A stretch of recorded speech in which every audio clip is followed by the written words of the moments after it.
Hola amigos, ¿qué tal? ¿Cómo están? En estos tiempos aciagos en los que los habitantes de Ucrania, país europeo y soberano, se ven forzados a huir por la invasión de las tropas rusas, el veterano actor peruano Lucho Ramírez presenta este viernes 4 de marzo, aquí en París, en el estudio DTM, Los Tambores, adaptación de un cuento de Sibnik, de un alemán, que creó hace casi 40 años y que tiene un lema premonitorio: empecemos una nueva vida, nos vamos a otro país. Empezamos una nueva vida, nos vamos a otro país. Un hombre se golpeó la cabeza contra la muralla y gritó: ¡Oh, no quiero! ¡No quiero! ¡Yo me quedaré aquí! ¡Deja de tocar el tambor! 40 caballeros armados con sables vigilaban el calabozo, y el pregonero tuvo que ir de casa en casa tocando su campanita y anunciando: ¡Eso le cortará la cabeza a todo aquel que se aproxime a 100 pasos de los prisioneros! Y para hablarnos de Los Tambores y de su intensa trayectoria teatral, Lucho Ramírez ha sido tan amable de venir hasta nuestros estudios. Muy buenas tardes, Lucho. Buenas tardes, Jordi, ¿cómo estás? Lucho, que has venido maravillosamente acompañado del artista y hombre de teatro también peruano, Enrique Pardo. Muy buenas tardes, Enrique. Buenas tardes. Gracias a ambos por haber hecho el esfuerzo de venir hasta nosotros. Enrique Pardo, a quien debemos la presencia en Francia de Lucho Ramírez. Es cierto, Enrique, que trabajasteis juntos hace más de 40 años. Hace más de 40 años. Lucho, yo en esa época, yo entré al teatro tarde en mi vida, había hecho otras cosas, y buscaba el teatro que quería hacer. Y cuando vi a Lucho actuar Caminatas e Insomnios, dije, este es el teatro que yo quiero hacer. Entonces le debo mucho a Lucho. Tenemos carreras paralelas, nos hemos alejado bastante, pero me encantó la idea de que venga a París y que pueda invitarlo a presentar una obra al estudio DTM en París. Hay que decir, Enrique, que tú vives aquí en París desde hace años ya. Bueno, yo estoy basado la mitad del tiempo aquí en París y la mitad del tiempo del año en el sur de Francia, en un lugar que se llama Malherargues y que se denomina el Centro Roy Hart. Es un centro de teatro, sobre todo especializado en la voz, del cual yo fui uno de los fundadores y siempre he tenido mi casa y mis estudios con mis compañeros allá en el sur. Y seguro que el clima es mucho mejor que en la región parisina. Digamos que el verano y la primavera son muy bellas. En el sur de Francia no hay duda de eso. Más que aquí. Permíteme que explique a nuestros oyentes que Lucho Ramírez nació en Lima, si no me equivoco. No, en la Sierra Norte, Ancash, en un pueblo pequeño que se llama Yungay, el cual fue destruido por un aluvión justamente en el 70, después de un terremoto que hubo donde murió mucha gente, casi 200.000 personas en todo el departamento. Muy lejos de Lima, además. 500 kilómetros. No está mal. Naciste en 1954 y vas a formar parte en la primera generación de un mítico grupo de teatro de Lima, Cuatro Tablas, que acaba de cumplir precisamente 50 años. ¿Cómo fueron tus primeros pasos en las tablas, o mejor, en las Cuatro Tablas? Bueno, yo empecé a estudiar en la Escuela de Arte Dramático en Lima y en aquella época llegó un director nuevo y dijo, bueno, aquí no va a haber primero, segundo, tercer año, sino van a haber talleres. Y mis compañeros me eligieron para dirigirlos y yo empecé a dirigir, pero había un problema, que era muy difícil convocar a los compañeros porque estaban en otros lados, y yo veía que un grupo llegaba a la escuela y ensayaba, se encerraba en un espacio y estaban ahí, yo escuchaba ruidos, saltos, gritos, golpes de cajón, y decía, ¿qué hacen, no? Entonces tuve la suerte de que el profesor de primer año nos escogió a un compañero de Yungay justamente y a mí para hacer una obra ayer, un anónimo chino sobre la Revolución China, y nos encontramos con Cuatro Tablas en un festival de teatro universitario. y ahí conocí a Cuatro Tablas. Y bueno, yo ya conocía Cuatro Tablas porque había visto la primera obra, Tu país está feliz, el cual lo vi 4 veces. Y al día siguiente, conversando en la escuela, antes de sus ensayos, bueno, me habló, vio la obra y me invitó a participar en el grupo. Y bueno, yo empecé a ir al taller de ellos, vi la obra que estaban presentando en ese momento, Oye, y ese día se fractura la pierna en el trabajo la actriz, la única actriz que estaba en ese momento en la obra. Y ese lunes, martes, miércoles, jueves ensayé y el viernes estaba en el escenario. Haciendo el papel de la actriz. Haciendo el papel de la actriz. Y bueno, de ahí me quedé. Y ya dejé la escuela y fue Cuatro Tablas mi escuela en la que me formé, ¿no? Y fue una experiencia autodidacta. Estaba Mario Delgado como director. Y en ese año justo partimos al Festival Internacional de la Juventud y los Estudiantes en Berlín, porque formábamos parte del elenco artístico que organizaba las actividades artísticas de este evento. ¿Era la primera vez que venías a Europa? Esa era la primera vez. La primera vez que viajaba en avión, tenía 18 años. Yo había salido a los 16 de Yungay, muy pequeño, y bueno, a los 18 estaba dando vueltas por Europa. Justamente llegamos a París el 12 de septiembre de 1973. Justo en esa época hubo el golpe de estado de Pinochet y justamente estuvimos nosotros en el Palacio de la Mutualité, junto con los grupos, estaban Quilapayún, Mercedes Sosa, Paco Ibáñez, y nosotros también estuvimos ahí haciendo un poco de lo que hacíamos, ¿no? Fantástico. En esa época éramos taller de teatro y música. Y bueno, eso fue un poco de... Era un grupo de teatro donde los clásicos tenían cabida, ¿no? Había muchos Shakespeare también. No, Calderón. el grupo era de creación colectiva.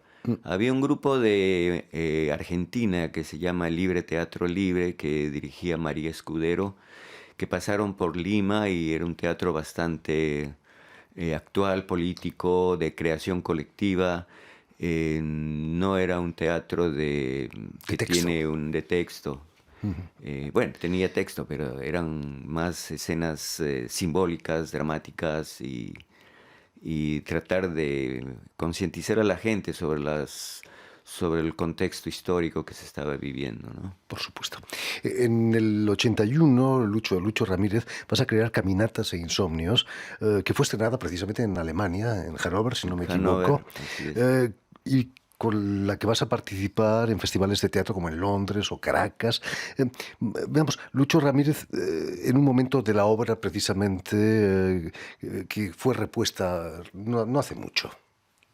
Nadie fue ayer, nadie va hoy, ni nadie irá mañana hacia Dios por este mismo camino que voy yo. Para cada hombre guarda un rayo nuevo de luz el sol y un camino virgen, Dios. ¡Arre! ¡Arre! Tengo miedo, tengo miedo. ¡Vamos! ¡Agárrate fuerte! ¡Arre! ¡Arre! No puedo. Bajan. ¡Vamos, agárrate fuerte! Y si no, ¡grita! ¡Grita!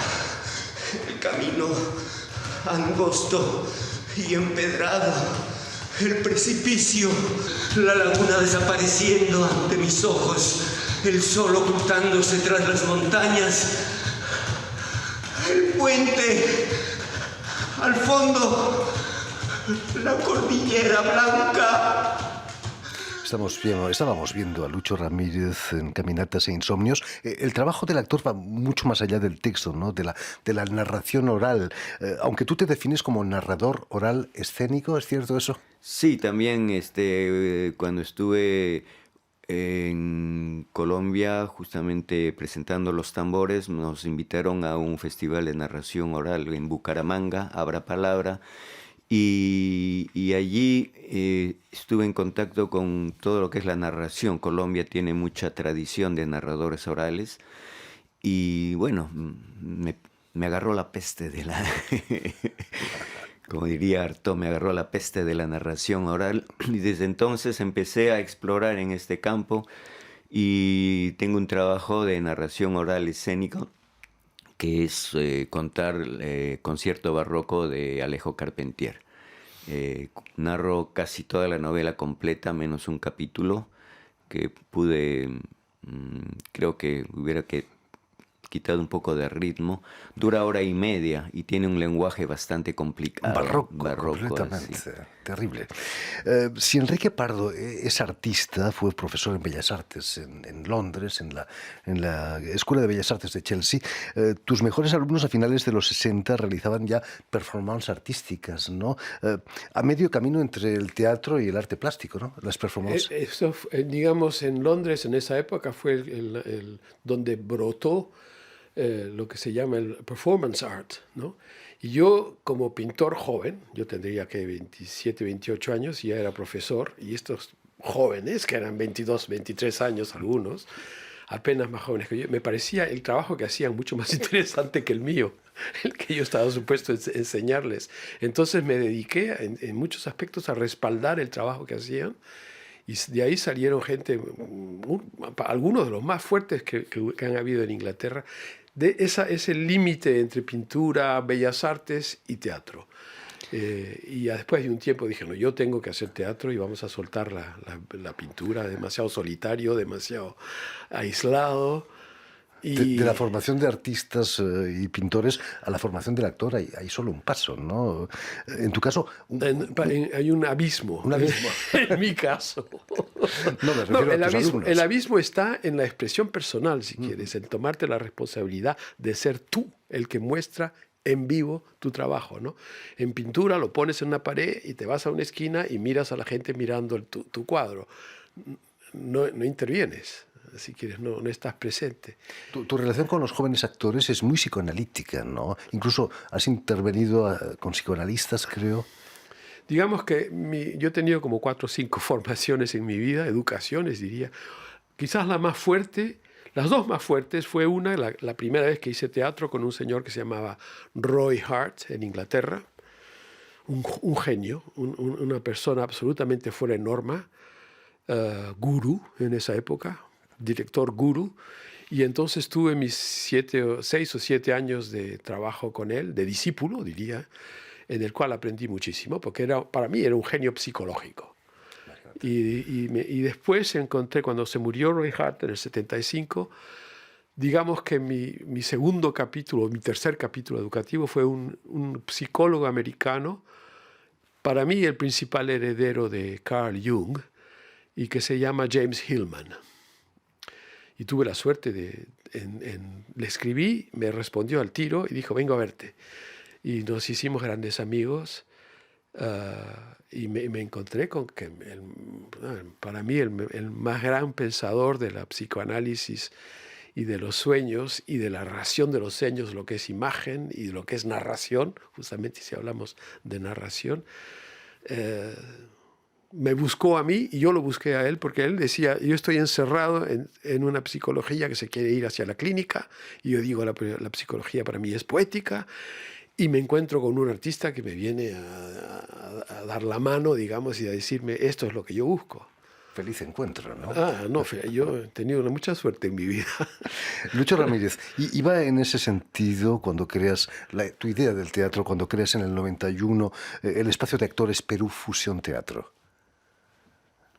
Bueno, Perú Fusión Teatro es un espacio de actores, no hay director, hacemos dirección colectiva de los actores. Fue fundada, digamos así, cuando el CELCIT, que es el Centro Latinoamericano de Teatro de Caracas, me invitó para dar cursos para la formación de las compañías regionales de teatro. que estaba propuesto incluso en Venezuela desde el Congreso. Entonces se implementó esta creación de compañías en las regiones y me invitaron para hacer talleres en diversos estados, y ahí anclamos con un compañero que provenía de otro grupo importante en Perú, Yuyachcani, y estábamos caminando, bueno, yendo en un auto hacia Trujillo, en una ciudad venezolana, porque ahí empezábamos nuestros talleres, y estábamos montando una obra de Atol Fugar que se llama La Isla, que trata sobre el sistema del apartheid, de 2 presos en la cárcel, ¿no? Y bueno, no voy a contar la obra, pero bueno, entonces, ¿qué nombre nos ponemos? Bueno, tú eres Yuyachcani, yo soy Cuatro Tablas. Ya no estábamos los dos, pero había gente que nos consideraba como grupos antagónicos, ¿no? Entonces, como decimos, vamos a ponerle Fusión. Y como estábamos en Venezuela, Perú, Fusión Teatro, y se quedó con este nombre como espacio de actores. Le llamamos cruce de caminos, porque son espacios que se van haciendo y también se van dejando y se van construyendo nuevos. De la fusión salen los materiales más resistentes, ¿no? Volviendo a los tambores, es cierto que después de haber visto Fahrenheit 451 de Truffaut, decides convertirte en hombre libro, aprenderte de memoria algún libro para que no desaparezca. Así es. Como hacen en la novela. Vi la película y me quedé sorprendido. Entonces, al día siguiente había una feria del libro ahí al lado del Teatro Municipal en Lima, y encontré el libro de Rainer Simnik, alemán de origen polaco, que también es menuiser, ebanista, es pintor y escribe cuentos. Y me encantó mucho la temática, el texto, y dije, bueno, voy a contarlo hasta viejo, y aquí estoy. Imagínate. La ciudad que imagina Simkik podría ser perfectamente Kiev, y quizás el tambor jorobado que invita a la gente a marcharse, Vladimir Putin, ¿no? Ajá. Cuando lo estrenaste hace 40 años no imaginabas que eso podría producirse, ¿no? Bueno, el teatro tiene casualidades y transcurre en el tiempo y se va creando. Es el contexto el que le hace cambiar a veces o le hace cobrar vida, o no tanto en sí la obra, sino el contexto en el que se hace también. En este caso yo acababa de salir de Cuatro Tablas y también era algo parecido. Yo me iba de Cuatro Tablas, empezaba una nueva vida. Entonces puede ser, bueno, los tambores salen de la ciudad, pero al final llegan al ideal de lo que están buscando, y es el mismo lugar de donde salieron. Perdón, continúa. Pero no pueden entrar. Desgraciadamente. Decía que si en el teatro la vida a veces es sueño, parafraseando a Calderón de la Barca, en la realidad la vida puede ser una pesadilla, ¿no? Como lo que está pasando ahora en Ucrania. Enrique. Me pasas en la papa caliente, como decimos. No, lo que está pasando en Ucrania a mí me désole, como se dice en francés, porque, ¿sabe? No sé por dónde vamos a ir a coger una cosa así, sino también hay que volver o sea, yo hice una obra y eso estoy muy contento de haberla hecho, que es quizás la última que haya en mi vida, así fuerte y comprometidísima, que es un encuentro con Hitler en el infierno. Así es como la veo la obra, y estudié mucho, digamos, las periferias del pensamiento alrededor a Hitler y por qué las invasiones. Los banqueros de Hitler, los banqueros animales de Hitler, le dijeron a Hitler: usted, para mantener el ritmo de inflación que va a causar las guerras que está haciendo dentro de Alemania, va a tener que exportar la inflación y digamos, saquear las finanzas de los países. Y para eso va a tener que invadir un país al mes. y Hitler le dijo, más o menos, yo creo que lo aguanto, 5 o 6 meses aguanto un país por un año. Pero al menos los fascismos, Stalin, había una ideología detrás de esa guerra. Hoy en día, ¿qué ideología tiene Putin diferente a la nuestra, ¿no? Eso es muy curioso. Me da la casualidad que tengo una amiga, no voy a decir su nombre, que es restauradora de cuadros. Y Putin la invitó para restaurar ciertos cuadros que quería poner en su famosa palacio que se ha construido en el sur de Rusia. Y me dice, me estuve impresionado que se había comprado enormes frescos de políticos de Venecia. Y quería vivir rodeado de ese estilo de política, de los grandes políticos de Venecia y de la historia. Y me da la impresión que ese hombre está metido en esquemas políticos de ese calibre. Y los está tratando de aplicar, ¿no? Habría que enviarle a un psicoanalista o un psicólogo, ¿no? Bueno, pobre psicólogo. Lucho Ramírez, ¿qué significa para ti traer estos tambores 40 años después a París? Bueno, los tambores no, lo traje en el 85. Yo vine becado aquí a Francia y estuve en la escuela de circo, pero ya había hecho tambores justamente con un amigo francés que había ido a Perú justamente a buscar una nueva vida porque estaba metido en situaciones difíciles, ¿no? Como llaman el caballo aquí. Entonces, para alejándose, buscar una nueva vida, un poco así, cambiar de rumbo. Entonces nos conocimos, vio Caminatas a Insomnio y me dijo, vamos a trabajar. Él tenía algunas técnicas de artes marciales que me pasó. Y después me dijo, oye, hagamos un espectáculo. Y yo le dije, ya, pues yo tengo un cuento. Pero él me había hecho trabajar un poco la relación entre el cuerpo y el sonido. Entonces me decía, ya, tu cabeza va a ser la conga, tus pies van a ser los timbales, las sonajas van a ser tus hombros. Entonces él improvisaba y yo tenía que bailar según lo que él me sonara, era como la partitura.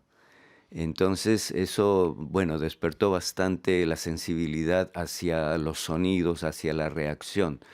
Entonces después cuando dijo, ya, hacemos un pedazo, lo que hemos hecho, lo que haces tú, un pedazo lo que hago yo y otro junto. Le dije, no, hagamos los tambores. Yo estaba estudiando en esa época el texto porque en el trabajo de Cuatro Tablas había bastante uso del cuerpo, también la voz, pero más como sonido. Y yo empecé a trabajar el texto justamente porque había encontrado este texto después de ver la película e implementé el texto a mi entrenamiento. Entonces, por eso es que la parte expresiva, física de los tambores está hecho casi con ejercicios de entrenamiento. Y mezclado con ciertas imágenes iconográficas de los dibujos de Simnik. Y con diferentes actores, ¿no? Incluso ha existido las tambores, con también actrices ha habido femeninas. 2 actrices. Sí, hemos hecho... Ha sido un laboratorio constante, ¿no? Regresó mi amigo a París y yo me quedé haciendo solo.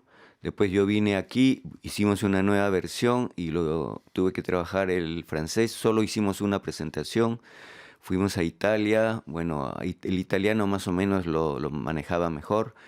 Y también hicimos un par de funciones y ahí fue el que se detuvo.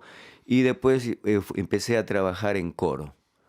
Una compañera que me dijo, enséñame. Y ella nunca tuvo el texto, yo se lo pasé verbalmente, oralmente, casi una tradición oral, y empezamos a trabajar con otros músicos y después eliminé completamente todos los elementos escenográficos y es actuación pura en movimiento y voz, ¿no? En un círculo. En un Así, círculo. en un círculo. Te has convertido en un hombre libro. ¿No? Bueno, tal vez sí. Al menos, afortunadamente, todavía existen los libros, no los han quemado todos. No los han quemado todos. En fin, pues ya lo saben, tienen una cita este viernes a las 7 de la tarde, si no me equivoco, en el estudio DTM, Danza, Teatro, Música, aquí en París, en el Distrito 11, para la representación de Los Tambores con el gran Lucho Ramírez en escena. Representación que va a ser posible verla a través de Internet también, ¿no? Así en es. Zoom, a las 7 de la tarde, hora de París. Muchas gracias, Lucho, por haber estado aquí con nosotros. Mucho éxito Muchas aquí gracias, en París. Jordi. Muchísimas gracias también, Enrique Pardo, por haber aportado luces psicoanalíticas a nuestra conversación. Y permitidme también que dé las gracias a Vanessa Loiseau y a Julian Leng, quienes se han ocupado hoy de la realización del programa. Y enviar un saludo muy cariñoso también a nuestros telespectadores, porque también los tenemos, que nos siguen en todo el continente americano, gracias a la cadena Unión Continental Latinoamérica y de la red TAL, que reúne las televisoras públicas y universitarias de América Latina. Y a ustedes, muchísimas gracias por su atención y les damos cita para una nueva edición de El Invitado de Radio Francia Internacional.